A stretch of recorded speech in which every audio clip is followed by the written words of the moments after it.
ನನ್ನ ಹೆಸರು ಜೈದೇವ್. ಪೊಟೆನ್ಶಿಯಲ್ ಇನ್ನೂ ಜಾಸ್ತಿ ಇದೆ. ಕೊಡಿ ಒಳ್ಳೆ ಪಾತ್ರಗಳನ್ನ. ನೆಗೆಟಿವ್ ಮಾಡ್ತಿದ್ದೀನಿ ಅಂದ್ಬಿಟ್ಟು ನೆಗೆಟಿವ್ ಗೆ ಕರೆಯೋದು, ಸಪೋರ್ಟಿಂಗ್ ಮಾಡ್ತೀವಿ ಅಂದ್ಬಿಟ್ಟು ಸಪೋರ್ಟಿಂಗ್ ಗೆ ಕರೆಯೋದು. ಸರಿ, ಮತ್ತೆ ನಾವು ಮುಂದುವರಿಯೋದು ಯಾವಾಗ? ಮಲ್ಲಿ ಮಲ್ಲಿ ಮಲ್ಲಿ ಅನ್ಬಿಟ್ಟು ನೀವು ರಾಧಾ ಅಕ್ಕನ್ನೇ ಕಾಳ್ ಹಾಕ್ಬಿಟ್ರಿ. ಸೊ ಪ್ರಪೋಸ್ ನೀವ್ ಮಾಡಿದ್ರಾ ಫಸ್ಟ್ ಅವ್ರು ಮಾಡಿದ್ರಾ? ತುಂಬಾ ಒಳ್ಳೆ ಹುಡುಗಿ, ಅದ್ರಲ್ಲಿ ಎರಡು ಮಾತಿಲ್ಲ.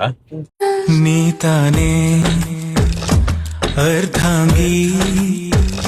ಆಕ್ಷನ್ ಅಂತ ತಕ್ಷಣ ಡೈಲಾಗ್ ತಗೊಳಕ್ ಕಾಯ್ತಿರ್ತಾರೆ ಆರ್ಟಿಸ್ಟ್ ಗಳು. ಮಾಡಬಾರ್ದು ಅದನ್ನ. ಜೇಬಿಂದ ಹಿಂಗ್ ಸಿಗರೇಟ್ ಇಟ್ಕೊಂಡು ಹಿಂಗ್ ಇಟ್ಕೊಳ್ಳೋ ತರ ಮಾಡ್ಕೊಂಡು ಹಿಂಗ್ ಅನ್ಕೊಂಡು ಬಿಟ್ಟು ಆಮೇಲೆ ಸ್ಟಾರ್ಟ್ ಮಾಡಿದೆ ಡೈಲಾಗ್ ನ. ಅದು ಅವ್ರಿಗೆ ಇಂಪ್ರೆಸ್ ಆಯ್ತು. ಈಗ ಒಂದ್ ಸೀರಿಯಲ್ ನೀವು ಮಾಡಿದಾಗ ಇನ್ನೊಂದ್ ಸೀರಿಯಲ್ ಮಾಡಬಾರ್ದಂತ ಅಗ್ರಿಮೆಂಟ್ ಏನಾರು ಇರುತ್ತಾ? ಖಂಡಿತ ಇರತ್ತೆ. ಅಲ್ಲಿ ನೀವು ಮನೆ ಬಿಟ್ಟು ಬಂದ್ಬಿಟ್ರಿ ಅಂತ ಕೇಳ್ಪಟ್ಟೆ. ಹೌದು, ಯಾಕಂದ್ರೆ ಆ ಟೈಮಲ್ಲಿ ನಾನು ಏನು ಮಾಡ್ತಾ ಇಲ್ಲ, ದುಡಿತಾ ಇಲ್ಲ, ವಯಸ್ಸಲ್ಲಿರೋ ಹುಡುಗ. ನಂಗೆ ನನ್ ತಂದೆ ಸಪೋರ್ಟ್ ಇಲ್ಲ.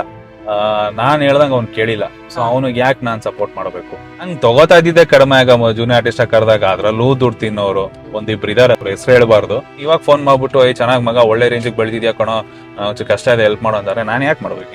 ನೀನ್ ಅವಾಗ ಕರೆಕ್ಟ್ ಆಗಿ ನಿಯತ್ತಾಗಿದ್ದು ಯಾರ್ಯಾರು ಕೆಲಸ ಮಾಡ್ತಿರೋ ಅವ್ರಿಗೆಲ್ಲ ಕರೆಕ್ಟ್ ಆಗಿ ಕೊಡೋ ಪೇಮೆಂಟ್ ಕೊಟ್ಟಿದ್ರೆ ನಿನಗ್ ದೇರ್ ಇವತ್ತು ಈ ತರ ಕಷ್ಟದಲ್ಲಿ ಇರ್ತಾ ಇರ್ಲಿಲ್ಲ. ನಮಸ್ತೆ ಎಲ್ರಿಗೂ, welcome to Chandan cassette YouTube channel. ಹುಕುಂ ಟೈಗರ್ ಕಾ ಹುಕುಂ. ಓಕೆ ಅಣ್ಣ, ಸೀರಿಯಲ್ ಸಿಕ್ತು, ಆಮೇಲೆ ಫ್ಯಾಮಿಲಿ ಸಪೋರ್ಟ್ ಸ್ಟಾರ್ಟ್ ಆಯ್ತಾ? ಅದಾದ್ಮೇಲೆ ಫ್ಯಾಮಿಲಿದು ನಮ್ ತಾಯಿ ಸಪೋರ್ಟ್ ಯಾವಾಗ್ಲೂ ಇದ್ದಿದ್ದೆ. ನಂಗೆ ನನ್ ತಂದೆ ಸಪೋರ್ಟ್ ಇಲ್ಲ, ಅವ್ರಿಗೆ ಲಿಟ್ರಲಿ ಇಲ್ಲ. ಅವ್ರ ನಮ್ ತಂದೆ ತುಂಬಾ ಪ್ರಾಕ್ಟಿಕಲ್ ಮನುಷ್ಯ. ನಾನ್ ಹೇಳ್ದಂಗ ಅವ್ನ್ ಕೇಳಿಲ್ಲ. ಸೊ ಅವ್ನಿಗೆ ಯಾಕೆ ನಾನ್ ಸಪೋರ್ಟ್ ಮಾಡ್ಬೇಕು? ಈ ತರ ನಮ್ ತಂದೆ. ನನ್ ತಾಯಿ ಸಪೋರ್ಟ್, ಪಾಪ ಆಕೆಗೆ ಏನು ಫಿನಾನ್ಷಿಯಲಿ ಸಪೋರ್ಟ್ ಮಾಡಕ್ ಆಗ್ತಿದ್ರು, ಆ ಮಾಡೋ ಟೈಮಲ್ಲೆಲ್ಲ ತುಂಬಾ ಮಾಡಿದಾರೆ. ಬಟ್ ಮಾರಲ್ ಸಪೋರ್ಟ್ ಅಂತೂ ನಮ್ ತಾಯಿದಿದ್ದೆ ಇದೆ. ಅಲ್ಲಿ ನೀವು ಮನೆ ಬಿಟ್ಟು ಬಂದ್ಬಿಟ್ರಿ ಅಂತ ಕೇಳ್ಪಟ್ಟೆ, ಅಂದ್ರೆ ಇದೆಲ್ಲ ಮಾಡ್ಬೇಕಾದ್ರೆ. ಹೌದು, ಯಾಕಂದ್ರೆ ಆ ಟೈಮಲ್ಲಿ ನಾನು ಏನು ಮಾಡ್ತಾ ಇಲ್ಲ, ದುಡಿತಾ ಇಲ್ಲ, ವಯಸ್ಸಲ್ಲಿರೋ ಹುಡುಗ. ಅದ್ ಮಾಡ್ತೀನಿ ಅಂತಾನೆ ಅಲ್ಲೆಲ್ಲ ಹೋದ, ಕಮ್ಮಿ ಸಿಮೆಂಟ್ ಒಂದಷ್ಟು ವರ್ಷ ಕೆಲಸ ಮಾಡ್ದ, ಆಮೇಲೆ ಅಂಗಡಿ ಆಗ್ದ. ಅದು ಬಿಸ್ನೆಸ್ ಕರೆಕ್ಟ್ ಆಗಿ ಕೂತ್ಕೊಳ್ಳಿಲ್ಲ, ಕಮಿಟ್ಮೆಂಟ್ಸ್. ಇವನು ಏನ್ ಮಾಡ್ತಾವ ಇವನು ಅನ್ನೋ ರೀತಿ ಮನೇಲಿ ಅವಾಗ ಜಗಳಗಳಾಗೋದು. ಯಾರ ಫ್ಯಾಮಿಲಿ ಆಗಲ್ಲ ಹೇಳಿ. ನಿಮ್ಗೆ ಕ್ಲಾರಿಟಿ ಇರುತ್ತೆ ನಿಮ್ ಲೈಫ್ ಬಗ್ಗೆ, ಬಟ್ ಅವ್ರಿಗೆ ನನಗೂ ಕ್ಲಾರಿಟಿ ಇರ್ಲಿಲ್ಲ ನನ್ನ ಲೈಫ್ ಬಗ್ಗೆ. ಸುಮ್ನೆ ಬಿಲ್ಡಪ್ ಹೇಳ್ಬೋದು, ನಾನು ಹಿಂಗೆ ಮಾಡ್ಬೇಕು ಅನ್ಕೊಂಡಿದ್ದೆ ಅಂತ. ಹಿಂಗ್ ಮಾಡ್ಬೇಕು ಅನ್ನೋ ಆಸೆ ಇತ್ತೆ ಹೊರತು ಆ ಆಸೆಲ್ ನಡೆಯೋದಕ್ಕೆ ಯಾವ್ದೇ ದಾರಿ ಕಾಣಿಸ್ತಿರ್ಲಿಲ್ಲ ನನಗೆ. ನಾನು ಅವಾಗ್ಲೇ ಜೂನಿಯರ್ ಆರ್ಟಿಸ್ಟ್ ಆಗಿ ಹೋಗ್ತಿದ್ದೆ, ಮಾಡ್ತಿದ್ದೆ, ಕುತ್ಕೊಂತಿದ್ದೆ ಅಂತ ಏನಂದ್ರೆ ಅವಾಗ ನನ್ ದಾರಿ ಶುರು ಆಗಿದ್ದು. ಯಾವಾಗ ಆಗಿದ್ದಾಗ್ಲಿ ಮಾಡೋಣ ಅಂತ ನುಗ್ಗಬೇಕು ಮನುಷ್ಯ. ಹೌದು, ಇಲ್ಲ ನಾನು ಎಲ್ಲೋ ಕೂತಿದ್ ಕೊಡನೆ ನನ್ಗೆ ಊಟ ಹುಡ್ಕೊಂಡ್ ಬರುತ್ತೆ. ಇಲ್ಲ, ಅದಕ್ಕೆ ನೀನು ಹಣೆ ಬರ್ದಾಗ ಸಪರೇಟ್ ಆಗಿ ಒಂದು ಅಂಡರ್ಲೈನ್ ನಲ್ಲಿ ಬರ್ಸ್ಕೊಂಡ್ ಬಂದಿರ್ಬೇಕು ದೇವ್ರ ಕೈಲಿ, ನಿನಗೆ ಇದ್ ಸಿಗುತ್ತೆ ಅಂತ. ಸಪರೇಟ್ ಬಂದ್ಮೇಲಿನ ಲೈಫೇ ಫ್ರೆಂಡ್ ಜೊತೆ ರೂಮ್ ಮಾಡ್ಕೊಂಡಿದ್ದು. ಆಗ ನಾಟಕಕ್ಕೆ ಆಡಿಷನ್ ಕೊಟ್ಟಿದ್ದು, ಮಾಡಿದ್ದು, ನಾಟಕಕ್ಕೆ ಸೆಲೆಕ್ಟ್ ಆಗಿದ್ದು. ಸೋಮವಾರ ದಿನ ಶುಕ್ರವಾರ ನಾನೇನ್ ಅನ್ಕೊಂಡೆ, ನನ್ಗೆ ಅಲ್ಲಿ ನಾನು ಇನ್ನೊಂದು ಎಲ್ಲಿ ಯಾಮಾರದೆ ಅಂದ್ರೆ ಉಪೇಂದ್ರ ಮತ್ತೆ ಬಂದ ಸಿನಿಮಾದಲ್ಲಿ ನನಗೆ 1000 ರೂಪಾಯಿ ಸಿಕ್ತು. ಆ 1000 ರೂಪಾಯಿ ಈಗ್ಲೂ ಇಟ್ಟಿದ್ದೀನಿ ನಾನು. ಫಸ್ಟ್ ಪೇಮೆಂಟ್ ಅಂತ 1000 ರೂಪಾಯಿ ಸಿಕ್ತಲ್ಲ. ಸೊ ಜೂನಿಯರ್ ಆರ್ಟಿಸ್ಟ್ ಹೋದಾಗೆಲ್ಲ 1000 ರೂಪಾಯಿ ಸಿಗುತ್ತೆ. ತಿಂಗಳಲ್ಲಿ ಶನಿವಾರ ಭಾನುವಾರ ಎಲ್ಲ ಕಳೆದಾಕ ಇನ್ನೊಂದು 24 ದಿನ. 24 ದಿನದಲ್ಲಿ ಜೂನಿಯರ್ ಆರ್ಟಿಸ್ಟ್ 24 ದಿನ 24,000. ಇನ್ನೇನ್ ಬೇಕು? ಮನೆ ಇಲ್ದೇ ಇದ್ರೇನು ಆರಾಮಾಗಿರ್ಬೋದು ಅಂತ ನಾನು ಓವರ್ ಕಾನ್ಫಿಡೆನ್ಸ್ ಅಲ್ಲಿ ಇದ್ರೆ ಸರಿಯಾಗಿ ಕೊಟ್ಟ ದೇವ್ರು. ಅದೇ 1000 ರೂಪಾಯಿ ಅಷ್ಟೇ ಸಿಕ್ಕಿದ್ದು. ಅದೇ ಫಸ್ಟ್, ಅದೇ ಲಾಸ್ಟ್. ಹೌದಾ? ಮಿಕ್ಕಿದ್ದೆಲ್ಲ 300, 400. ಅಂಡ್ ಜೂನಿಯರ್ ಆರ್ಟಿಸ್ಟ್ ಗೆ ಡೈಲಿ ಕೆಲಸ ಅಂತೂ ಸಿಗ್ತಾ ಇರ್ಲಿಲ್ಲ. ಅಂಡ್ ಅದ್ರಲ್ಲೂ A class, B class, C class ಅಂತೆಲ್ಲ ಒಂದಷ್ಟು ಇದಾವೆ. ಈ ಡೈಲಾಗ್ ಹೇಳೋ ಕ್ಲಾಸ್ಗೆ 300, ಆಮೇಲೆ 100 ರೂಪಾಯಿ ಜಾಸ್ತಿ ಮಾಡೋರೆ. 100-200 ಜಾಸ್ತಿ ಮಾಡೋರು. ಹಂಗ್ ತಗೋತಾ ಇದ್ದಿದ್ದೆ ಕಡಿಮೆ ಆಗ ಜೂನಿಯರ್ ಆರ್ಟಿಸ್ಟ್ ಕರೆದಾಗ. ಅದ್ರಲ್ಲೂ ದುಡ್ಡು ತಿನ್ನೋರು ಒಂದಿಬ್ರು ಇದಾರೆ, ಅವ್ರ ಹೆಸರು ಹೇಳ್ಬಾರ್ದು. ತಿಂದಿರೋದು ಉಂಟು. ಅಂಡ್ ಅವ್ರಗಳೆಲ್ಲ ಈಗ ನನಗೆ ಫೋನ್ ಮಾಡಿ ಖುಷಿ ಆಗುತ್ತೆ ಮಗ ನೀನ್ ಹಿಂಗ್ ಮಾಡ್ತಾ ಇರೋದು ಅಂತೆಲ್ಲ ಹೇಳಿ ಆಡಿರೋದು ಉಂಟು. ಫೋನ್ ಮಾಡಿ ಮತ್ತೆ ನಾನಾ ತಾನೇ ದುಡ್ಡು ಕೇಳಿರೋದು ಉಂಟು. ಒಂಚೂರು ಕಷ್ಟದಲ್ಲಿದ್ದೀನಿ, ಇದ್ರೆ ದುಡ್ಡು ಕೊಡು ಅಂತ. ಈ ತರ ಅವರು. ನೀನ್ ಅವಾಗ ಕರೆಕ್ಟ್ ಆಗಿ ನಿಯತ್ತಾಗಿದ್ದು ಯಾರ್ಯಾರು ಕೆಲಸ ಮಾಡ್ತಿರೋ ಅವ್ರಿಗೆಲ್ಲ ಕರೆಕ್ಟ್ ಆಗಿ ಕೊಡೋ ಪೇಮೆಂಟ್ ಕೊಟ್ಟಿದ್ರೆ ನಿನಗ್ ದೇರ್ ಇವತ್ತು ಈ ತರ ಕಷ್ಟದಲ್ಲಿ ಇರ್ತಾ ಇರ್ಲಿಲ್ಲ. ಕರ್ಮ ರಿಟರ್ನ್ಸ್. ಹೌದು, 400 ರೂಪಾಯಿ ಪಾಪ ಅವ್ನ್ ಬೆಳಗ್ಗೆ ಸಂಜೆವರೆಗೂ ದುಡ್ದಿರೋ 400 ರೂಪಾಯಿಗೆ ನೀನ್ ಕರ್ಕೊಂಬಂದ್ ಕೆಲಸ ಕೊಟ್ಟಿದ್ಯಾ, ನಾನು ಇಲ್ಲ ಅಂತ ಹೇಳಲ್ಲ. ಬಟ್ ಇವನು ಕೊಡ್ಬೇಕಾಗಿರೋದನ್ನ ಕೊಡು. 400 ರೂಪಾಯಿ 200 ಇಳ್ಸ್ಕೊಂಡು 200 ಕೊಡೋದು, 100 ಉಳ್ಸ್ಕೊಂಡು 300 ಕೊಡೋದು, ಅದನ್ನ ನೆಕ್ಸ್ಟ್ ಸೇರ್ಸ್ ಕೊಡ್ತೀನಿ ಅನ್ನೋದು. ಅದಂಗೆ ಹೋಯ್ತು. ನೆಕ್ಸ್ಟ್ ಸೇರ್ಸ್ ಕೊಡ್ತೀನಿ ಅಂದ್ರೆ ಮುಗೀತದ ಕತೆ, ಗೋವಿಂದಾನೆ. ನೆಕ್ಸ್ಟ್ ಬರೋದನ್ನ ಕರೆಕ್ಟ್ ಆಗಿ ಕೊಟ್ಬಿಡ್ತಾನೆ, ಯಾಕಂದ್ರೆ ಇವಾಗ ಉಳ್ಸ್ಕೊಂಡವನಲ್ಲ ಅಂತ. ಆದ್ರೂ ನೆಕ್ಸ್ಟ್ ಕರೆದ್ರೆ ಅವಾಗ ಮತ್ತೆ ಉಳಿಸ್ಕೊಳ್ಳೋದು 200 ರೂಪಾಯಿ. ಹಿಂಗ್ ಮಾಡ್ತಾ ಇದ್ರೆ ನೀನು ಕಷ್ಟಪಟ್ಟವ್ರು ದುಡ್ಡು ತಿಂತ ನೀನ್ ಅಲ್ಲೇ ಇರ್ತೀಯ, ನೀನ್ ಬೆಳೆಯಕ್ ಆಗಲ್ಲ. ಖಂಡಿತ. ಅದಂತೂ ಕರೆಕ್ಟ್. ನೀನ್ ಅವಾಗ ನನ್ನ ಕರೆಕ್ಟ್ ಆಗಿ ನೋಡ್ಕೊಂಡಿದ್ರೆ ಇವಾಗ ನಿನ್ ಕಷ್ಟ ಅಂದಾಗ ನಾನು ಕೊಡ್ತಿದ್ದೋ ಏನೋ ಗೊತ್ತಿಲ್ಲ ನನ್ಗೆ ದುಡ್ಡನ್ನ, ನಿಂತ್ಕೊಂತ ಇದ್ರಿ ಅವರಿಂದ ಅಟ್ಲೀಸ್ಟ್. ಜೊತೆಗಿರ್ತಿದ್ದೆ ನಾನು ಆತರ. ಬಟ್ ಇವಾಗ ನೀನ್ ಅವಾಗ ನನ್ಗೆ ಕೊಡೋ ದುಡ್ಡೆಲ್ಲ ಕೊಡ್ದಿರಾ ಮೋಸ ಮಾಡಿ ಇಟ್ಕೊಂಡು ನೀನ್ ಇವಾಗ ಫೋನ್ ಮಾಡ್ಬಿಟ್ಟು ಚೆನ್ನಾಗ್ ಮಗ ಒಳ್ಳೆ ರೇಂಜಿಗೆ ಬೆಳೆದಿದ್ಯಾ ಕಣೋ, ಕಷ್ಟ ಇದೆ ಹೆಲ್ಪ್ ಮಾಡೋ ಅಂದ್ರೆ ನಾನ್ ಯಾಕೆ ಮಾಡ್ಬೇಕು ನಿನಗೆ? ಹೌದು, ಅದು ಕರೆಕ್ಟ್ ಸತ್ಯ. ಸೊ ಅದಾದ್ಮೇಲೆ ಮುಗೀತು ಸ್ಟಾರ್ ಸುವರ್ಣದು. ಸ್ಟಾರ್ ಸುವರ್ಣದ ವರಲಕ್ಷ್ಮಿ ಸ್ಟೋರ್ಸ್ ಆಯ್ತು. ಅದಾದ್ಮೇಲೆ ಕನ್ಯಾದಾನ ಅಲ್ಲ, ಇದು ಮತ್ತೆ ವಸಂತ ಅಂತ ಸುವರ್ಣದಲ್ಲೇನೆ. ಅದೊಂದು ಸೂಪರ್ ಟೀಮು. ನಾವು ಆರ್ಟಿಸ್ಟ್ ನಾವು ಈಗ್ಲೂ ಅಷ್ಟೇ ಫ್ರೆಂಡ್ಲಿ ಆಗಿದೀವಿ, ಅಷ್ಟೇ ಒಬ್ರಿಗೊಬ್ರು ಮೀಟ್ ಮಾಡ್ತೀವಿ, ಸಿಗ್ತೀವಿ. ಈ ತರ ಅದೊಂದು ಒಳ್ಳೆ ಟೀಮ್ ಇತ್ತು. ಮತ್ತೆ ವಸಂತ ಆದ್ಮೇಲೆ ಕಮಲಿ, ಮತ್ತೆ ವಸಂತ ಆದ್ಮೇಲೆ ಅರ್ಧಾಂಗಿ ಒಂದು ಬಂತು ಮಧ್ಯದಲ್ಲಿ ಗೆಸ್ಟ್ ಅಪಿಯರೆನ್ಸ್ ಒಂದು 2 ತಿಂಗಳು 3 ತಿಂಗಳು. ಅದಾದ್ಮೇಲೆ ಕಮಲಿ ಆದ್ಮೇಲೆ ಅದ್ರ ಜೊತೆ ಸೈಮಲ್ಟೇನಿಯಸ್ ಆಗಿ ಕನ್ಯಾದಾನ ಶುರು ಆಯ್ತು. ಕನ್ಯಾದಾನ ಶುರು ಕಮಲಿ ಮುಗೀತು, ಕನ್ಯಾದಾನ ಶುರು ಆಗಿದ್ದು ಕಂಟಿನ್ಯೂ ಆಗ್ತಿತ್ತು. ಆಮೇಲೆ ಅಮೃತಧಾರೆ. ಈಗ ಒಂದ್ ಸೀರಿಯಲ್ ನೀವು ಮಾಡಿದಾಗ ಇನ್ನೊಂದ್ ಸೀರಿಯಲ್ ಮಾಡಬಾರ್ದಂತ ಅಗ್ರಿಮೆಂಟ್ ಏನಾರು ಇರುತ್ತಾ? ಖಂಡಿತ ಇರತ್ತೆ. ಚಾನಲ್ ಮಾಡಬಾರ್ದ, ಇಲ್ಲ ಅದೇ ಚಾನಲ್ ಅಲ್ಲಿ ಅದೇ ಚಾನಲ್ ಅವ್ರು ಕೊಡೋದು ಇಲ್ಲ. ತೆಲುಗುಲೆಲ್ಲ ಮಾಡ್ತಾರೆ, ತೆಲುಗುಲೆಲ್ಲ ನಾನೇ ನೋಡಿದೀನಿ. ಒಂದ್ ಸೀರಿಯಲ್ ಅಲ್ಲಿ ತಮ್ಮನ್ ಕ್ಯಾರೆಕ್ಟರ್ ಮಾಡ್ತಿರೋನು ಅದೇ ಜಿ ತೆಲುಗು ಇನ್ನೊಂದ್ ಸೀರಿಯಲ್ ಅಲ್ಲೂ ತಮ್ಮನ್ ಕ್ಯಾರೆಕ್ಟರ್ ಮಾಡ್ತಿರ್ತಾನೆ. ಒಂದಲ್ಲಿ ವಿಲನ್ ಮಾಡ್ತಿರೋನು, ಇನ್ನೊಂದಲ್ಲಿ ಸಪೋರ್ಟಿಂಗ್ ಮಾಡ್ತಿರ್ತಾನೆ, ಒಳ್ಳೆಯವನ್ ಮಾಡ್ತಿರ್ತಾನೆ. ಕನ್ನಡದಲ್ಲಿ ಈ ತರ ಕನ್ನಡದಲ್ಲಿ ಒಂದೇ ಚಾನಲ್ ಅಲ್ಲಿ ಮಾಡಂಗಿಲ್ಲ. ಅಂಡ್ ಅವ್ರಿಗೆ ಕಾಂಪಿಟೇಟರ್ ಅನ್ಸು ಇನ್ನೊಂದ್ ಚಾನಲ್ ಅಲ್ಲಿ ಮಾಡಂಗಿಲ್ಲ. ಅದು ಬಿಟ್ಟು ಇನ್ ಮಿಕ್ಕಿದ ಚಾನಲ್ ಗಳಲ್ಲಿ ಮಾಡಬಹುದು. ಅದಕ್ಕೆ ಆ ಟೈಮ್ ಹೋಗ್ತೀನಿ ಅಂದ್ರೆ ಇವ್ರು ಬಿಡಲ್ಲ, ಡೇಟ್ಸ್ ಬಿಟ್ಕೊಡಲ್ಲ. ಸೊ ಹಿಂಗಾಗುತ್ತೆ ಕತೆ ಪ್ರಾಬ್ಲಮ್ಸ್. ಓಕೆ, ಅಮೃತಧಾರೆ ಹೇಗೆ ಶುರು ಆಯ್ತು ಜರ್ನಿ? ಅಮೃತಧಾರೆ ಶುರು ಆಗಿದ್ದು ಫಸ್ಟ್ ಚಾನೆಲ್ ಕಡೆಯಿಂದ ಕಮಲಿ ಮುಗಿತಿದ್ದಾಗೆ ಸೀತಾರಾಮಗ್ ಬಂತು. ಸೀತಾರಾಮ ಅಲ್ಲಿ ಅಶೋಕ್ ಅವ್ರು ಏನ್ ಮಾಡಿದಾರೆ ಕ್ಯಾರೆಕ್ಟರ್, ಅದು ಫಸ್ಟ್ ಮೋಹನ್ ಅಂತಿತ್ತು. ನಾನು ಆಡಿಷನ್ ಕೊಟ್ಟಾಗ ಮೋಹನ್ ಅಂತ ಆಯ್ತು. ದನ್ನೆ ಸೆಲೆಕ್ಟೆಡ್ ಅವ್ರ ಪ್ರಕಾರ, ಯಾಕಂದ್ರೆ ಅದಕ್ಕೆ ಒಳ್ಳೆ ಪರ್ಫಾರ್ಮರ್, ತುಂಬಾ ಜೋವಿಯಲ್ಲು ಚಾನಲ್ ಇಂದಾನೆ ಬಂದಿದ್ದು. ಅದಕ್ಕೆ ನಾನಂದ್ರೆ ನಮ್ ಪೊಟೆನ್ಶಿಯಲ್ ಇನ್ನೂ ಜಾಸ್ತಿ ಇದೆ, ಕೊಡಿ ಒಳ್ಳೆ ಪಾತ್ರಗಳನ್ನ. ನೆಗೆಟಿವ್ ಮಾಡ್ತಿದ್ದೀನಿ ಅಂದ್ಬಿಟ್ಟು ನೆಗೆಟಿವ್ ಗೆ ಕರೆಯೋದು, ಸಪೋರ್ಟಿಂಗ್ ಮಾಡ್ತೀವಿ ಅಂದ್ಬಿಟ್ಟು ಸಪೋರ್ಟಿಂಗ್ ಗೆ ಕರೆಯೋದು. ಸರಿ, ಮತ್ತೆ ನಾವು ಮುಂದುವರಿಯೋದು ಯಾವಾಗ? ನಮ್ಮ ಒಂದು ಆಕ್ಟಿಂಗ್ ಸ್ಕಿಲ್ಸ್ ನ ಇನ್ನೂ ಎಕ್ಸ್ಪ್ಲೋರ್ ಮಾಡೋದಕ್ಕೆ ಜಾಗ ಸಿಗೋದು ಯಾವಾಗ? ಸೊ ಅದಕ್ಕೆ ನಾನಂದ್ರೆ ಸಪೋರ್ಟಿಂಗ್ ಅಂತ ಇವಾಗ ಕೊಡ್ತೀರಾ, ಫ್ರೆಂಡ್ ಅಂತ ಕೊಡ್ತೀರಾ, ಹಂಗೆ ಬ್ರ್ಯಾಂಡ್ ಮಾಡ್ತಾರೆ. ಏನು ಇಲ್ಲದೆ ಬಂದಿರೋನ್ಗೆ ಏನೋ ಸಿಕ್ತಿರೋದು ಒಳ್ಳೇದೇ, ಇಲ್ಲ ಅಂತಲ್ಲ. ಬಟ್ ಏನೋ ಒಂದ್ ಸಿಕ್ಕಿದೆ ಅಂದ್ಬಿಟ್ಟು ಅದನ್ನೇ ಎಷ್ಟು ಅಂತ ಮಾಡಕ್ಕಾಗತ್ತೆ? ನೆಕ್ಸ್ಟ್ ಸ್ಟೆಪ್ ಏನು? ಹಂಗ್ ಮುಂದಕ್ ಬಗ್ಗೆ ಯೋಚನೆ ಮಾಡಿಲ್ಲ, ಸಿಕ್ಕಿದೆ ಮಾಡ್ಕೊಂಡ್ ಕೂತ್ಕೋತೀನಿ, ಲೈಫ್ ಲಾಂಗ್ ಹಿಂಗೆ ಇರ್ಬೇಕಾಗತ್ತೆ. ಇವಾಗ ಅವಾಗ ಜೆಡಿ ಪಾತ್ರ ಸಿಗ್ತಾ ಇರ್ಲಿಲ್ಲ ನನಗೆ. ಸೊ ಅವಾಗ ಅದನ್ನ ಇಲ್ಲ ಸರ್ ಬೇಡ ಅಂತ ನಾನು ಬಿಟ್ಟೆ. ಇಲ್ಲ ಒಂದು ಪಾಸಿಟಿವ್ ಕೊಡಿ, ಇಲ್ಲ ಸೆಕೆಂಡ್ ಲೀಡ್ ಕೊಡಿ, ಇಲ್ಲ ನೆಗೆಟಿವ್ ಕೊಡಿ, ಸಪೋರ್ಟಿಂಗ್ ಬೇಡ, ಹಂಗೆ ಬ್ರ್ಯಾಂಡ್ ಮಾಡ್ಬಿಡ್ತಾರೆ, ಗೊತ್ತಲ್ಲ ನಿಮ್ಗೆ ಅಂತ ಇರೋದನ್ನ ಹೇಳ್ದೆ. ಅವರು ಅರ್ಥ ಮಾಡ್ಕೊಂಡಿದ್ದಾದ್ಮೇಲೆ ನನಗೆ ಸಿಕ್ಕಿದ್ದೆ ಅಮೃತಧಾರೆ. ಹಿಂಗೆ ಒಂದು ನೆಗೆಟಿವ್ ಲೀಡ್ ಇದೆ, ಮಾಡ್ತೀರಾ ಜಯದೇವ್ ಅಂತ ಪಾತ್ರದ ಹೆಸರು ಅಂತೆಲ್ಲ ಆಯ್ತು. ಲುಕ್ ಟೆಸ್ಟ್ ಹೋದೆ ಮಲ್ಲತಳ್ಳಿಯಲ್ಲಿ. ನಾವು ಕಮಲಿ ಶೂಟಿಂಗ್ ಮಾಡ್ತಾ ಇದ್ವಿ ಮನೇಲೆ ಲುಕ್ ಟೆಸ್ಟ್ ಮಾಡಿದ್ದು. ಅಂಡ್ ಅವತ್ತು ಚಾನಲ್ ಅವರು ಇದ್ರು, ಪ್ರೊಡ್ಯೂಸರ್ ಇದ್ರು. ಲುಕ್ ಟೆಸ್ಟ್ ಬಂದಿರೋರ್ನೆಲ್ಲ ನೋಡುವೆ ನಾನು ಫಸ್ಟ್ ಅಬ್ಸರ್ವ್ ಮಾಡ್ತೀನಿ, ಯಾರ್ಯಾರು ಹೆಂಗ್ ಮಾಡ್ತಾರೆ, ಏನ್ ಮಾಡ್ತಿದ್ದಾರೆ. ಇದೇ ಕಡಕ್ ಲುಕ್ ಅಲ್ಲ ಇದ್ರಾ ಅವಾಗ? ಇಲ್ಲ ಇಷ್ಟೆಲ್ಲ ಇರ್ಲಿಲ್ಲ, ಕಮ್ಮಿ ಇತ್ತು. ನಾನ್ ಫಸ್ಟ್ ಅಬ್ಸರ್ವ್ ಮಾಡ್ತಿದ್ದೆ, ಯಾರ್ಯಾರು ಹೆಂಗ್ ಮಾಡ್ತಾರೆ, ಏನ್ ಮಾಡ್ತಾರೆ ನೋಡೋಣ ಅಂತ. ಅಲ್ಲಿರೋದನ್ನ ಹೇಳ್ಬಿಟ್ಟು ಹೋಗ್ತಿದ್ರು ಅಷ್ಟೇ ಹೊರ್ತು ಒಂದೇನೋ ಎಕ್ಸ್ಟ್ರಾ ಎಲಿಮೆಂಟ್ಸ್ ಆಡ್ ಮಾಡೋದು. ಈಗ್ಲೂ ಅಷ್ಟೇ, ಈಗ ಅಮೃತರಲ್ಲಿ ನಾನು ನೋಡೋ ಅಷ್ಟು ಸೀನ್ಗಳಲ್ಲಿ ಗುರು ಸರ್ಗಂತೂ ಹ್ಯಾಟ್ಸ್ ಆಫ್ ಅಂತ ಅನ್ಬೇಕು. ಪ್ರತಿಯೊಂದು ಇಂಪ್ರೊವೈಸೇಷನ್ ಅವ್ರು ಕೇಳಿಸ್ಕೊತಾರೆ, ತಗೋತಾರೆ. ಸರ್ ಹಿಂಗ್ ಮಾಡೋಣ ಅಂದ್ರೆ ಸರಿ ನಡಿ ಬಾ ಮಾಡೋಣ, ಸರ್ ನಾನು ಇಲ್ಲಿ ಹಿಂಗ್ ತಗೋತೀನಿ, ಇಲ್ಲಿ ಹಿಂಗ್ ಹೋಗ್ತೀನಿ, ಇಲ್ಲಿ ಹಿಂಗ್ ಇದ್ ಮಾಡ್ತೀನಿ, ನಾನು ಸರಿ ಮಾಡು ಆಯ್ತು. ಅವ್ರ ಏನ್ ಮಾಡ್ತಾರೆ, ಕಂಪ್ಲೀಟ್ ಫ್ರೀಡಮ್ ಕೊಟ್ಟಿದ್ದಾರೆ ನನಗೆ. ಒಬ್ಬ ಆರ್ಟಿಸ್ಟ್ ಅದು ಬೇಕು. ಕೆಲವರು ಸುಮಾರು ಜನ ನೋಡಿದೀನಿ ನಾನು, ಅಲ್ಲಿರೋ ಪದ ಹಿಂಗೆ ಹೇಳಬೇಕು. ನಾನು ಜಯದೇವ್ ಅನ್ನೋದನ್ನ ನನ್ನ ಹೆಸರು ಜಯದೇವ್ ಅಂತಾನು ಹೇಳ್ಬೋದು, ಅಥವಾ ನಾನು ಜಯದೇವ್ ಅಂತಾನು ಹೇಳ್ಬೋದು. ನಾವೇನೋ ಬಿಲ್ಡಪ್ ಗೋಸ್ಕರ ಅಂದ್ರೆ ನನ್ನ ಹೆಸರು ಜಯದೇವ್ ಅಂತ, ಇಲ್ಲ ನಾನು ಜಯದೇವ್ ಅಂತಾನೆ ಹೇಳ್ಬೇಕು ಅಂತ. ಈ ತರ ಇರ್ತಾರೆ ಒಂದಷ್ಟು ಜನ. ಅವ್ರು ಮಾಡಿದ್ದೆ ಸರಿ, ಅವ್ರು ಮಾಡಿದ್ ಸರಿ. ಅಂಡ್ ಅಲ್ಲಿ ರೈಟರ್ ಬರ್ಕೊಟ್ಟಿದ್ದಾರೆ ಅಂತಂದ್ರೆ ಆಸ್ ಎ ಡೈರೆಕ್ಟರ್ ಸ್ಪಾಟ್ ಅಲ್ಲಿ ಅದನ್ನೇ ಮಾಡ್ಬೇಕು ಅಂತಿಲ್ಲ. ಸ್ಪಾಟ್ ಅಲ್ಲಿ ಇರೋ ಸಿನಾರಿಯೋಗಳು ಬೇರೆ ಇರ್ತವೆ, ಅದನ್ನ ಸ್ವಲ್ಪ ಹೆಚ್ಚು ಕಡಿಮೆ ಮಾಡ್ಬೇಕಾಗತ್ತೆ, ಚೇಂಜಸ್ ಮಾಡ್ಬೇಕಾಗತ್ತೆ. ಸೊ ಅದನ್ನ ಮಾಡದಿರುವಂತ ಒಂದಷ್ಟು ಜನ ಇದ್ದಾರೆ. ಅಂತವ್ರ ಕೈ ತಗ್ಲಾಕೊಂಡ್ಬಿಟ್ರೆ ಆರ್ಟಿಸ್ಟ್ ಕುಗ್ಬಿಡ್ತಾನೆ, ಸೋತೋಗ್ಬಿಡ್ತಾನೆ. ಇಲ್ಲಿ ನನ್ ಪಾತ್ರ ಚೆನ್ನಾಗಿ ಬರ್ತಾ ಇರೋದಕ್ಕೆ ಕಾರಣನೇ ಗುರು ಸರ್, ಯಾಕೆಂದ್ರೆ ಅವ್ರು ನನಗೆ ಕೊಡ್ತಾರೋ ಫ್ರೀಡಮ್. ನಾನ್ ಏನ್ ಮಾಡ್ತೀನೋ ಮಾಡೋ ಜಯದೇವ್ ಅಂತಾರೆ, ಮಾಡು ನೀನ್ ಏನ್ ಮಾಡ್ತೀನಿ ಅಂತ ನನ್ಗೆ ಹೇಳ್ಬಿಡು, ನಾನು ಪ್ರಕಾರ ಕ್ಯಾಮ್ರಾ ಇಡ್ತೀನಿ ಅಂತಾರೆ. ಎಷ್ಟ್ ಜನಕ್ಕೆ ಸಿಗ್ತಾರೆ ಈ ತರ ಡೈರೆಕ್ಟ್. ಅದಕ್ಕೆ ಇದು ಅಷ್ಟೊಂದು 900+ ಆಯ್ತಾ ಎಪಿಸೋಡ್ಸ್? 900+ ಆಯ್ತು. ಅಷ್ಟು ಕಂಟಿನ್ಯೂ ಆಗಿದೆ ಅನ್ಸುತ್ತೆ. ಎಷ್ಟು ಇಯರ್ ಜರ್ನಿ ಅಣ್ಣ? ಒಂದು 3 years 3 ವರ್ಷದ ಮೇಲೆ 3 ತಿಂಗಳಾಯ್ತು. ಯಾರು ಈ ತರದೊಂದು ಆರ್ಟಿಸ್ಟ್ ಯಾವ ತರದ್ ಕೊಟ್ಟಾಗ್ಲೇ ಅದು ನನ್ನಂತವನ್ಗೆ ನನಗೆ ಒಂದ್ ಪೇಜ್ ಕೊಟ್ಬಿಟ್ರೆ ಅಲ್ಲಿ ಏನೇನ್ ಮಾಡ್ಬೋದು ಎಲ್ಲಾ ಆಟ ಆಡ್ತೀನಿ. ನನ್ ಲೈನ್ ಎಲ್ಲ ಸುಮ್ನೆ ನಿಂತಿರ್ಬೇಕು ಅಂತ ಅಂದ್ರು ನಾನು ನಿಂತಿರ್ಬೇಕು, ನನ್ನ ಎಕ್ಸ್ಪ್ರೆಷನ್ಸ್ ಏನೇನ್ ಮಾಡ್ಬೇಕು ಅಷ್ಟು ನಾನು ವರ್ಕ್ ಮಾಡುವಂತವನಿಗೆ ಈ ತರದೊಂದು ಸಪೋರ್ಟ್ ಮಾಡೋ ಡೈರೆಕ್ಟರ್ ಸಿಕ್ಬಿಟ್ರೆ ಅದು ನೆಕ್ಸ್ಟ್ ಲೆವೆಲ್ಗೆ ಹೋಗೋದು. ಅದು ಗುರು ಸರ್ ವಿಚಾರದಲ್ಲಿ ಜಯದೇವ್ ಪಾತ್ರಕ್ಕೂ ಅಂಡ್ ಜಯದೇವ್ ಪಾತ್ರ ಜನಕ್ಕೆ ಅಷ್ಟು ರೀಚ್ ಆಗ್ತಿರೋದಕ್ಕೆ ಅಷ್ಟು ನಾನು ಕೆಟ್ಟವನ ಕಾಣ್ತಿರೋದಕ್ಕೆ ಅದೇ. ಆಮೇಲೆ ಅದಕ್ಕೆ ಇನ್ನೊಂಚೂರು ಒಂಚೂರು ಆಡ್ ಮಾಡ್ತಾರೆ. ಸರಿ ನೀನ್ ಏನ್ ಮಾಡ್ತೀಯ ಇದ್ ಮಾಡು, ಇದ್ರ ಜೊತೆಗೆ ಇದೊಂದ್ ಮಾಡು ಅಂತಾರೆ. ಸ್ವಲ್ಪ ನಂದೇನೋ ಸ್ವಲ್ಪ ಜಾಸ್ತಿ ಆಯ್ತು ಅನ್ಸಂದ್ರೆ ಅಷ್ಟು ಬೇಡ, ಸ್ವಲ್ಪ ಜಾಸ್ತಿ ಆಯ್ತು ಒಂಚೂರು ಕಡಿಮೆ ಇರ್ಲಿ ಅಂತಾರೆ. ಈ ತರ. ಓಕೆ, ನೀವು ಆಡಿಷನ್ ಮಾಡಿದ್ದು ಗುರು ಸರ್ ನಿಮ್ದು? ಇಲ್ಲ, ಗುರು ಸರ್ ಅಲ್ಲ. ಆಡಿಷನ್ ಅಲ್ಲಿ ಹುಡ್ಗಿರ್ ಜೊತೆ ಏನೋ ಕೂತಿರ್ತಾನೆ ಕ್ಲಬ್ ಅಲ್ಲಿ. ಅವಾಗ ಅವಳು ಏನೋ ಒಬ್ಳು ಪ್ರಪೋಸ್ ಏನೋ ಮಾಡ್ತಾಳೆ ಪಕ್ಕದಲ್ಲಿರೋಳು.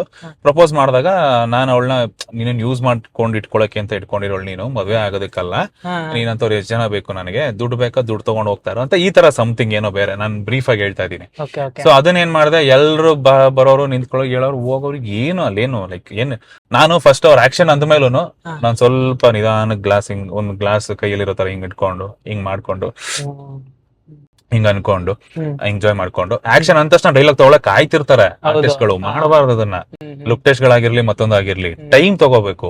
ಟೈಮ್ ತಗೊಂಡೆ, ಆಮೇಲೆ ಒಂದೆರಡು ಡೈಲಾಗ್ ಹೇಳಿದೆ. ಇವಳು ಯಾವಾಗ ಮದ್ವೆ ವಿಚಾರ ತೆಗಿತಾಳೋ ಅವ್ಳಿಗೊಂದು ಲುಕ್ ಕೊಟ್ಬಿಟ್ಟು ಜೇಬಿಂದ ಹಿಂಗ್ ಸಿಗರೇಟ್ ಇಟ್ಕೊಂಡು ಹಿಂಗ್ ಇಟ್ಕೊಳ್ಳೋ ತರ ಮಾಡ್ಕೊಂಡು ಹಿಂಗ್ ಅನ್ಕೊಂಡು ಹಿಂಗ್ ಬಿಟ್ಟು ಆಮೇಲೆ ಸ್ಟಾರ್ಟ್ ಮಾಡಿದೆ ಡೈಲಾಗ್ ನ. ಅದು ಅವ್ರಿಗೆ ಇಂಪ್ರೆಸ್ ಆಯ್ತು. ಆರ್ಟಿಸ್ಟ್ ಅಂದ್ರೆ ಬಂದು ನಿಂತ್ಕೊಂಡು ಬರೀ ಡೈಲಾಗ್ ಹೇಳ್ಬಿಟ್ಟು ಹೋಗೋದಲ್ಲ, ಕ್ಯಾರೆಕ್ಟರ್ ಒಂದು ತೂಕ ಇರತ್ತೆ, ಆ ತೂಕನ್ ಕ್ಯಾರಿ ಮಾಡಬೇಕು. ಸೊ ಅದು ಅವ್ರಿಗೆ ಇಷ್ಟ ಆಯ್ತು. ಕಂಪ್ಲೀಟ್ ಒಂದು ಫಸ್ಟ್ ಆಕ್ಷನ್ ಅಂದ ಮೇಲೆ ಕಂಪ್ಲೀಟ್ ಅದ್ 10 ಲೈನ್ ಏನೋ ಇತ್ತು, 7 ಮುಗಿಸ್ದೆ. 7 ಮುಗಿಸಾದ್ಮೇಲೆ ಪ್ರೊಡ್ಯೂಸರ್ ಸರ್ ಅಲ್ಲೇ ಇದ್ರು, Mahesh sir, Ranav can you do it ಇನ್ನೊಂದ್ಸಲ ಮಾಡ್ಬೋದಾ ಅಂದ್ರು. ಮಾಡ್ತೀನಿ ಸರ್, ಅದಕ್ಕೇನಂತ ಹೇಳಿದೆ. ಅವಾಗ ಯಾರ ತರಿಸಿ ಸಿಗರೇಟ್ ಕೊಟ್ರು, ಕೈಗೆ ಸಿಗರೇಟ್ ಕೊಟ್ರು, ಗ್ಲಾಸ್ ಕೊಟ್ರು, ಸೊ ಎಲ್ಲ ಪ್ರಾಪರ್ಟೀಸ್ ಕೊಟ್ರು. ಇದನ್ನ ಇಟ್ಕೊಂಡ್ ಮಾಡು ಅಂತಾನೆ ಕೊಟ್ರು. ನಾನ್ ಬರೀ ಖಾಲಿ ಕೈಲಿ ಹಿಂಗ್ ಅಂತಿದ್ದೆ, ಅದನ್ನ ಇಟ್ಕೊಂಡ್ ಮಾಡು, ಅಣ್ಸಕ್ ಹೋಗ್ಬೇಡ, ಇಟ್ಕೊಂಡ್ ಮಾಡು ಅಂತಂದ್ರು. ಸರಿ ಆಯ್ತು ಕೊಡಿ ಅಂತ ಅಮೌಂಟ್ ಇಟ್ಕೊಂಡೆ, ಅಣ್ಸ್ಲಿಲ್ಲ. ಇಟ್ಕೊಂಡು ಹಿಂಗ ಮಾಡ್ದೆ. ಕೈಯಲ್ಲಿ ಒಂದು ಪ್ರಾಪರ್ಟಿ ಇಟ್ಕೊಂಡ್ ಮಾಡೋದಕ್ಕೂ ಅದು ಎಫೆಕ್ಟ್ ಬೇರೆ ಇರುತ್ತೆ. ಸೊ ಅವ್ರಿಗೆ ಇಂಪ್ರೆಸ್ ಆಯ್ತು, ಮುಗೀತು ಅಲ್ಲಿಗೆ. Select done. ಅಲ್ಲೇ ಹೇಳಲಿಲ್ಲ, ಬಟ್ ಗೊತ್ತಾಗುತ್ತಲ್ಲ ಅವ್ರು ಕೊಡೋ ರಿಯಾಕ್ಷನ್ಸ್, ಅವ್ರು ಇಂಪ್ರೆಸ್ ಆದ್ರ ಇಲ್ವಾ ಅನ್ನೋದು ಗೊತ್ತಾಗುತ್ತಲ್ಲ. ನೀವು ಮಾಡಾದ್ಮೇಲೆ ಬೇರೆಯವ್ರನ್ನು ಮಾಡ್ಸೋದ್ರಾ? ಆಬ್ವಿಯಸ್ಲಿ ಮಾಡ್ಸೇ ಬಂದಿರೋರ್ದು ಎಲ್ರದ್ದು ಮಾಡಿಸ್ತಾರೆ. ನನಗೂ ಗೊತ್ತಿಲ್ಲ ಜಯದೇವ್ ಇಷ್ಟು ಸ್ಕೋಪ್ ಇತ್ತ ಇಲ್ವಾ ಅಂತ. ಬಟ್ ಹೋಗ್ತಾ ನಮ್ಮ ಪರ್ಫಾರ್ಮೆನ್ಸ್ ಆಗಿರ್ಬೋದು, ಮತ್ತೊಂದಾಗಿರ್ಬೋದು, ಅದರಿಂದ ಜನರಿಂದ ಬರೋ ರಿವ್ಯೂ ಆಗಿರ್ಬೋದು, ಸೋಷಿಯಲ್ ಮೀಡಿಯಾ ಕಮೆಂಟ್ಸ್ ಆಗಿರ್ಬೋದು, ಇದನ್ನ ನೋಡಿ ಹೋಗ್ತಾ ಪಾತ್ರ ಹಂಗೆ.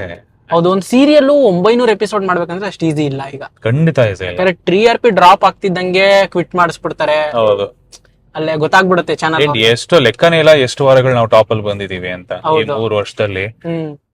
ಅಂಡ್ ಹಂಗೆ ತಗೊಂಡ್ ಹೋಗ್ತಿದ್ದಾರೆ. ಕತೆ ಜಾಸ್ತಿ ಲ್ಯಾಗ್ ಮಾಡಲ್ಲ. ಕೆಲವು ಸಲ ಅನ್ನೆಸೆಸರಿ ಇದು ಅಂತ ಅನ್ಸ್ಬೋದು ಜನಕ್ಕೆ, ಬಟ್ ಕತೆ ಅದ್ ನೆಸೆಸರಿ ಆಗಿರುತ್ತೆ. ಜನಕ್ಕೆ ಅದು ಅನ್ನೆಸೆಸರಿ ಅನ್ಸ್ತಿದೆ ಅಂತ ಅಂದಾಗ ಹಂಗೆ ಅದನ್ನ ಹಂಗೆ ಇದ್ ಮಾಡಿ ಮತ್ತೊಂದೇನೋ ಟ್ವಿಸ್ಟ್ ಕೊಡ್ತಾರೆ. ಹಿಂಗೆ ಇಷ್ಟ ಆಯ್ತಣ್ಣ ಅಮೃತಧಾರೆ. ಇನ್ನೂ ಇದೆ, ಈಗ ನೆಕ್ಸ್ಟ್ ಇದೆ ಇನ್ನ ಮಜಾ, ಕ್ರೇಜ್ ಆಗಿದೆ. ಇವಾಗ ಇಷ್ಟೆಲ್ಲ ಮೆರೆದವನು ಬೀಳ್ಲೇಬೇಕಲ್ವಾ? ಬೀಳೋ ಪ್ರೊಸೆಸ್ ಶುರು ಆಗಿದೆ. ಬೀಳೋ ಪ್ರೊಸೆಸ್ ಮಜಾ ಇರುತ್ತೆ. ಶಾಂತವಾಗಿ ಆಗ್ಬಿಡ್ತಾರ ಜೆಡಿ? ಇಲ್ಲ, ಆಗಲ್ಲ. ಕ್ಯಾರೆಕ್ಟರ್ ಬಿದೋಗ್ಬಿಡುತ್ತೆ. ಜೆಡಿ ಕದರ್ ಹಂಗೆ ಇರ್ಬೇಕು. ಜಾಸ್ತಿ ಟೇಕ್ಸ್ ತಗೊಂಡಿರೋದು ಯಾವ್ದಾನ ಸೀನ್ ಇದೆಯಾ? ಅಂದ್ರೆ ಎಷ್ಟು ಟೇಕ್ ಅಲ್ಲಿ ಮುಗಿಸ್ತಾ ಇದ್ರಿ? ಆಲ್ಮೋಸ್ಟ್ ಸಿಂಗಲ್ ಫಂಬಲ್ ಏನಾದ್ರು ಆಗುತ್ತಲ್ಲ, ಬಡಬಡ ಅಂತ ಮಾತಾಡ್ತಿರ್ಬೇಕಾರೆ ಲೈವ್ ಮೈಕೆ. ಸೊ ಬಡಬಡ ಅಂತ ಮಾತಾಡ್ತಿರ್ಬೇಕಾದ್ರೆ ಏನಾದ್ರು ಪದಗಳು ಫಂಬಲ್ ಆದಾಗ 2 ಟೇಕ್ ಆಗುತ್ತೆ. ಮತ್ತೆ ಮೂವ್ಮೆಂಟ್ ಗಳಿದ್ದಾಗ ಯಾವ್ದಾದ್ರು ಮೂವ್ಮೆಂಟ್ ತಪ್ಪಿಸಿದ್ರೆ ಅದು ಇನ್ನೊಂದಾದಾಗ ಅವಾಗ ಇನ್ನೊಂದು ಟೇಕ್ ಆಗುತ್ತೆ. ಹಂಗೆ ಯಾವ್ದನ್ನ ನಿಮ್ಗೆ ಅನ್ಸಿ ಈ ಡೈಲಾಗು ಅಂದ್ರೆ ಜಾಸ್ತಿ ಟೇಕ್ಸ್ ತಗೊಂಡಿದ್ದು, ಇಲ್ಲ ಅದು ಬಾಯಿಗೆ ಬರ್ತಾ ಇಲ್ಲ, ಅದು ಬಾಯಿಗೆ ಬರ್ತಾ ಇಲ್ಲ ಅನ್ನೋದು ಒಂದಿದೆ. ಕೆಲವು ಸತಿ ಏನಾಗ್ಬಿಡುತ್ತೆ, ನಾವು ಅಪ್ಸೆಟ್ ಆಗಿರ್ತೀವಿ, ಏನೋ ಪರ್ಸನಲ್ ಏನೋ ಅಥವಾ ಮತ್ತೊಂದು ಮಗದೊಂದು ಲೇಟ್ ಆಗಿ ಹೋಗ್ತಿರ್ತೀವಿ. ಏನೇ ಇಟ್ಕೊಂಡು ಹೋದ್ರು ಅದು ತೋರ್ಸ್ಕೊಳಂಗಿಲ್ಲ ಕ್ಯಾಮ್ರಾ ಮುಂದೆ. ಸೊ ಅದು ತುಂಬಾ ದೊಡ್ಡ ಟಾಸ್ಕ್. ಅರ್ಲಿ ಮಾರ್ನಿಂಗ್ ನಿಮ್ಗೊಂದು 7 o'clock ಇರುತ್ತಾ ಶೂಟಿಂಗು? ಆಲ್ಮೋಸ್ಟ್ 8:30. ಹೆಂಗೆ ನಿಮ್ಮ ಡೈಲಿ ರೋಟೀನ್ ಹೆಂಗ್ ಪ್ಲಾನ್ ಮಾಡ್ಕೊಂತೀರಾ? ನಿದ್ದೆ ಏನಿಲ್ಲ, ನಾವು 6 ಗಂಟೆಗೆ ಮಲಗಿದ್ರು ಎದ್ದು 8:15 ಅಲ್ಲಿ ರೆಡಿ ಇರಬೇಕು. ಹ್ಮ್ 8 ಗಂಟೆಗೆ ಎದ್ರು 8:15 ಫಸ್ಟ್ ಶಾರ್ಟಿಗೆ ರೆಡಿ ಇರಬೇಕು. ಮಧ್ಯರಾತ್ರಿ ಎಲ್ಲ ಮಲಗಿದ್ರು ಹೋಗಲ್ಲ, 8:15 ರೆಡಿ ಇರ್ಬೇಕು. ಆಮೇಲೆ 8:15 ನಮ್ ಲೈಫ್ ಏನಾದ್ರೂ ಆಗಿರ್ಲಿ, ಹ್ಮ್ ಅದನ್ನೇನ್ ಯಾರು ಕೇಳಕ್ ಬರಲ್ಲ. ಓಕೆ. ಒಟ್ನಲ್ಲಿ ನಿಮ್ದು ಏನು ಕಮಿಟ್ಮೆಂಟ್ಸ್ ಇರುತ್ತೆ, ಅವ್ರು ಡೇಟ್ಸ್ ಕೊಟ್ಟಿರ್ತಾರೆ, ಅದನ್ನ ಫುಲ್ಫಿಲ್ ಮಾಡ್ಬೇಕು ಅವ್ರಿಗೆ. ಮಾಡ್ಲೇಬೇಕು ಅಟ್ ಎನಿ ಕಾಸ್ಟ್, ನಮ್ ಕರ್ತವ್ಯ ಅದು. ಮೋಸ್ಟ್ ಆಸ್ಕ್ಡ್ ಕ್ವಶನ್ಸ್ ಇನ್ ನಿಮ್ಗೆ ರೀಸೆಂಟ್ ಆಗಿ ಹೌದಾ? ಏನಿರ್ಬೋದು ಹೇಳಿ. ಮಲ್ಲಿ ಮಲ್ಲಿ ಮಲ್ಲಿ ಅನ್ಬಿಟ್ಟು ನೀವು ರಾಧಾ ಅಕ್ಕನ್ನೇ ಕಾಳ್ ಹಾಕ್ಬಿಟ್ರಿ. ಆತರ ಮಾಡ್ಬೇಕಾದ್ರೆ ಒಬ್ಬ ಆರ್ಟಿಸ್ಟ್ ಗೆ ಮತ್ತೊಬ್ಬ ಒಳ್ಳೆ ಆರ್ಟಿಸ್ಟ್ ಇಷ್ಟ ಆಗ್ತಾರೆ. ಹ್ಮ್ ಸೊ ಆ ಒಂದು ಕ್ಯಾಟಗರಿಗೆ ಸೇರುವಂತವ್ರೆ ರಾಧಾ. ಹ್ಮ್ ತುಂಬಾ ಒಳ್ಳೆ ನಟಿ. ಹ್ಮ್ ಆ ಒಂದು ನ್ಯಾಚುರಾಲಿಟಿ, ನಾವು ಅಲ್ಲದ ಪಾತ್ರ ಮಾಡಿದ್ರು ಅದನ್ನ ನ್ಯಾಚುರಲ್ ಆಗಿ ಬಿಂಬಿಸೋದಿದೆ ಗೊತ್ತಾ, ಅದು ತುಂಬಾ ಕಷ್ಟ. ಹೌದು. ಸೊ ಆ ತರದ್ದು ಒಬ್ಬ ನಟಿ ಆಕೆ. ಹ್ಮ್. ಅಂಡ್ ಅವರು ನಮ್ ತರಾನೇ ಎಲ್ಲ ಕಷ್ಟಗಳು ಏಳು ಬೀಳು ಎಲ್ಲ ನೋಡ್ಕೊಂಡ್ ಬಂದಿರೋರು. ಹ್ಮ್ ಅಂಡ್ ಮೇಜರ್ ಆಗಿ ಸಾಫ್ಟ್ ಹಾರ್ಟೆಡ್. ಹ್ಮ್ ಬೀದಿಲಿ ಹೋಗೋ ಒಂದ್ ನಾಯಿ ಸಿಕ್ಕಿದ್ರುನು, ಮಕ್ಳು ಸಿಕ್ಕಿದ್ರುನು, ಅಥವಾ ಒಂದ್ ವಯಸ್ಸಾದವ್ರು ಸಿಕ್ಕಿದ್ರುನು ಎಲ್ರು ಅಷ್ಟೇ ಪ್ರೀತಿಯಿಂದ ಹ್ಮ್. ಅಷ್ಟೇ ಚೆನ್ನಾಗಿ ಮಾತಾಡ್ಸೋಂತ ಒಬ್ಬ ವ್ಯಕ್ತಿತ್ವ ಅವ್ರದ್ದು. ಹ್ಮ್ ಹ್ಮ್ ಸೊ ಹಾಗಾಗಿ ಅದು ನಂಗೆ ಫಸ್ಟ್ ಇಂಪ್ರೆಸ್ ಆಗಿದ್ದಂಥದ್ದು. ಅಂಡ್ ಮೇಜರ್ಲಿ ಒಳ್ಳೆ ಸಿಂಗರ್ ಆಕೆ. ಓಕೆ. ಅದು ಓವರ್ ಆಲ್ ಒಟ್ನಲ್ಲಿ ಆ ಒಂದು ವ್ಯಕ್ತಿ, ಅವರ ಒಂದು ವ್ಯಕ್ತಿತ್ವ ನನಗೆ ಇಷ್ಟ ಆಯ್ತು. ಅವರು ಅದಕ್ ಮುಂಚೆ ನನ್ ಫ್ಯಾನ್ ಅಂತೆ, ವರಲಕ್ಷ್ಮಿ ಸ್ಟೋರ್ಸ್ ನೋಡ್ತಿದ್ರಂತೆ. ಸೊ ಅವಾಗಿಂದ ನಾನು ಇವ್ರ ಜೊತೆಗೆ ಕಮಲಿ ಎಲ್ಲ ನೋಡಿದಾರೆ ಅವರು.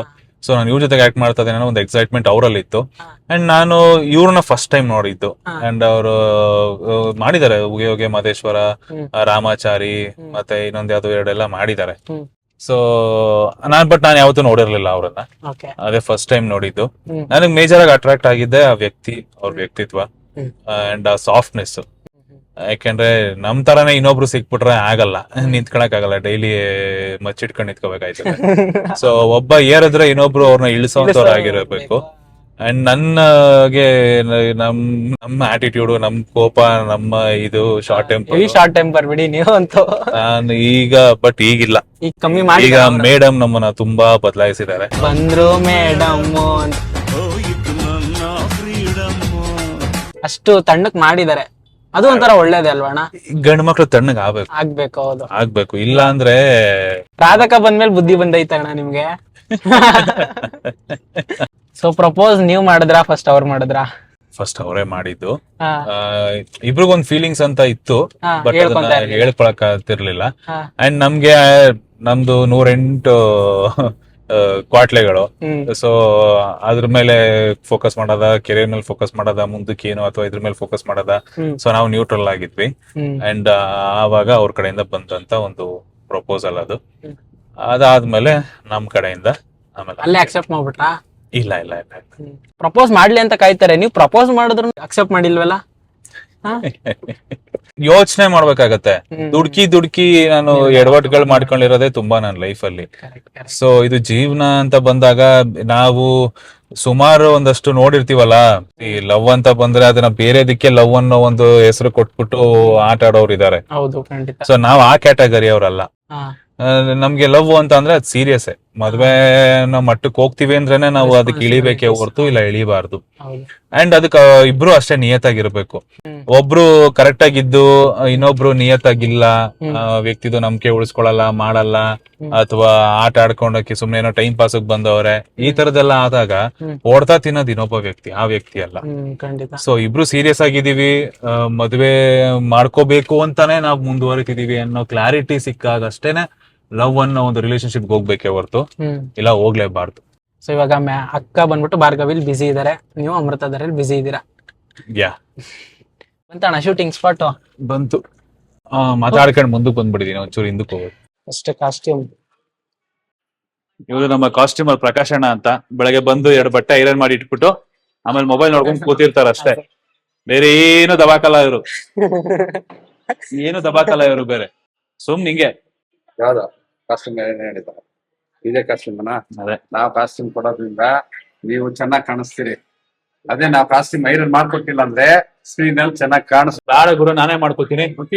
ನಾನೇ ಮಾಡ್ಕೋತೀನಿ ಗುರು, ಕರೆಕ್ಟ್. ನಾನೇ ಮಾಡ್ಕೋತೀನಿ ಐರನ್. ಐರನ್ ಮಾಡ್ತೀಯಾ ಇನ್ನೇನು ನೀನು? ಇವಾಗ ಬಿಡಿ, ಮಾಡ್ತೀಯಾ? ಬಿಡ್ಲಾಗಿರು. ಇವರು ಒಳ್ಳೆ ಆರ್ಟಿಸ್ಟ್ ತರ ಇದಾರೆ, ಮಾಡ್ತಿದಾರೆ. ಅವ್ರು ಆಡಿದ್ರೆ ಆಟಗಳಿಲ್ಲ, ಅದಕ್ಕೆ ಆರ್ಟಿಸ್ಟ್. ನಾವು ಆರ್ಟಿಸ್ಟ್ ಗುರು.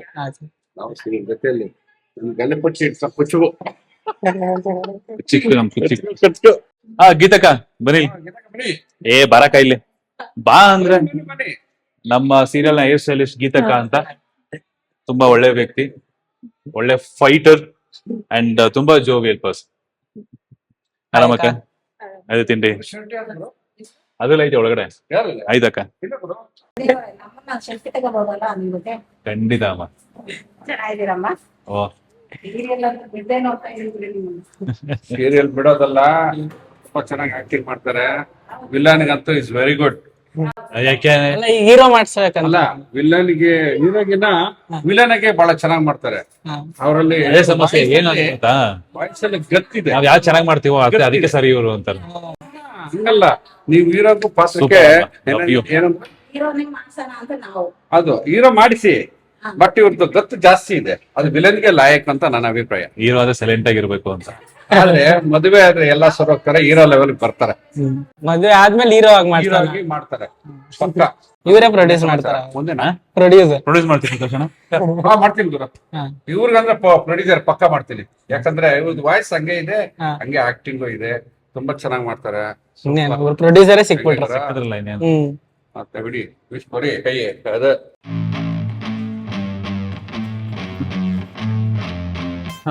ಶೂಟಿಂಗ್ ಬಂದಾಯ್ತು, ಹ್ಮ್ ಈಗ ರೆಡಿ ಆಗ್ಬೇಕು. ಅಂಡ್ ಇವಾಗತ್ತು ನಾವು ಕ್ಲಬ್ ಅದು ಇದು ಸೀನ್ಸ್ ಮಾಡ್ತಿರೋದ್ರಿಂದ ಹೊರಗಡೆ ಇಲ್ಲೊಂದು ಯಾವ್ದೋ ಇನ್ಸ್ಟಿಟ್ಯೂಟ್ ಬಂದಿದೀವಿ. ಇಲ್ಲ ಅಂದ್ರೆ ಮನೇಲಿ ಇರುತ್ತೆ ಯೂಶಲಿ. ಹ್ಮ್ ಸೊ ಮತ್ತೆ ಆದಷ್ಟು ಬೇಗ ಸಿಗೋಣ. And Chandan all the best. Thank you. Makeup ಹಾಕ್ಸ್ಕೊಂಡು ಸ್ಟಾರ್ಟ್ ಮಾಡ್ಬೇಕು. ಮೇಕಪ್ ಹಾಕ್ಸ್ಕೊಂಡು ರೆಡಿ ಆಗ್ಬೇಕು ಈಗ. ಅಲ್ಲ ನಿಮ್ಗೇನಕ್ ಮೇಕಪ್ ಅಂತ ಇಷ್ಟು ಬ್ರೈಟ್ ಇರೋರಿಗೆ? ಯಾವ ಬ್ರೈಟು ಇಲ್ಲ, ಮಾರ್ಕ್ಸ್ ಅಂತ ಇರ್ತಾವಲ್ಲ, ಕವರ್ ಮಾಡ್ಲೇಬೇಕು. ಓಕೆ, ಏನ್ ಅನ್ಸ್ತಾಣ ಇವತ್ತು? ತುಂಬಾ ಖುಷಿ ಆಯ್ತು. And thanks for the surprise. So much. ಕೊನೆಗೂ ಬಿಡ್ಲಿಲ್ಲ ನೀನ್ ನನ್ನನ್ನ. ಬಿಡಲ್ಲ. ತುಂಬಾ ಎಂಥೂಸಿಯಾಸಮ್ ಇರುವಂತ ಹುಡುಗ, ತುಂಬಾ ಆಕ್ಟಿವ್ ಇರುವಂತ ಹುಡುಗ ಚಂದನ್. ಅಂಡ್ ನಿನ್ನ ಪೇಜ್ಗೆ ಒಳ್ಳೇದಾಗ್ಲಿ, ಯೂಟ್ಯೂಬ್ ಚಾನಲ್ ಒಳ್ಳೇದಾಗ್ಲಿ, ಆದಷ್ಟು ಜಾಸ್ತಿ ವ್ಯೂವರ್ಸ್ ಸಿಗ್ಲಿ. ಅಂಡ್ ಧ್ರುವ ಸರ್ಜಾ ಅವ್ರದ್ದು ಚಾಲೆಂಜ್ ಕೊಟ್ಟಿರೋದು ಅದಂತೂ ಮಸ್ತ್ ಆಗಿದೆ. Thank you so much. And ಈ such a sweet person Dhruva Sarja ಅವರು. ಅಂಡ್ ಅವ್ರನ್ನ ನೋಡಿ ನಾವುಗಳು ಕಲಿಯೋದು ತುಂಬಾನೇ ಇದೆ. And all the best Chandan. Thank you ಅಣ್ಣ. ಸ್ಟಾರ್ಟಿಂಗ್ ನಿಮ್ಮನ್ನೇನ್ ಭೇಟಿ ಮಾಡಿದ್ದೆ ಇಲ್ಲಿ ಗಂಟ ಸೇಮ್ ಇದೀರಾ. ಅದೊಂದು ಸರ್ಪ್ರೈಸ್ ಕೊಡ್ಬೇಕಂತ ಸಖತ್ ಆಸೆ ಇತ್ತು, ಯಾಕಂದ್ರೆ ಅವರು ಸಿಗ್ತಾ ಇರ್ಲಿಲ್ಲ. ಎನಿ ಟೈಮ್ ನೋಡಿ, ಇವತ್ತು ಬಂದಾಗ್ಲೂ ಬಿಸಿ ಇದ್ರು, ಬಟ್ ಶೂಟಿಂಗ್ ಗಂಟ ಬಿಟ್ಟಿಲ್ಲ. ಇಲ್ಲಿ ಗಂಟ ಕರ್ಕೊಂಡ್ ಬಂದು ಬ್ಲಾಗ್ ನ ಮಾಡಿದೀನಿ. ಯಾರೆಲ್ಲ ಚಾನಲ್ ಸಬ್ಸ್ಕ್ರೈಬ್ ಮಾಡಿಲ್ಲ, ಸಬ್ಸ್ಕ್ರೈಬ್ ಮಾಡಿ. ಹಾಗೆ ಅಣ್ಣನ್ ಬ್ಲಾಗ್ ಬಗ್ಗೆ ನಿಮ್ಗೆ ಏನ್ ಅನ್ಸ್ತು ಅಂತ ಕಮೆಂಟ್ ಮಾಡಿ. ಯಾಕೆ ನಿಮ್ಗೆ ದಿ ರಾಣವ್ JD ತುಂಬಾ ಇಷ್ಟ ಆಗ್ತಾರೆ ಅನ್ನೋದನ್ನ ಕಮೆಂಟ್ ಮಾಡಿ ಅಂತ ಹೇಳ್ತಾ ಮುಂದಿನ ವಿಡಿಯೋದಲ್ಲಿ ಸಿಗೋಣ. ಎಲ್ರಿಗೂ ಟಾಟಾ, ಬೈ ಬಾಯ್.